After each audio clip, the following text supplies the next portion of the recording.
শেখ হাসিনা যদি আসতে চায় ওর মারে ভাবে এই রিক্সাওয়ালা সব শেখ হাসিনার গদিত বসায় দিব। শেখ হাসিনা গদিত বসায় দিব, তারপরে আমাকে রিক্সাও শেখ হাসিনা উঠায় দিব, তাতেও কোনো আপত্তি নাই। তবে এই দেশে কোনো চোর রাখতে চাই না, কারণ এই চোরের লেগে আমি পেটে খাওয়ান পাই না, বুঝেন না? অগর পেট ভরাই দিয়ে আমার জীবন শেষ।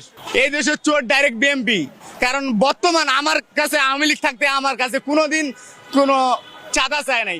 এখন তো আমার সদরঘাট জেলে 20 টাকা চাঁদা দেওয়া লাগে, শাহবাগ গেলে 1200 টাকা দেওয়া লাগে, গুলিস্তান গেলে 1200 টাকা দেওয়া লাগে। ওর কি মা উঁচু আমার কামাই লইতে হয়?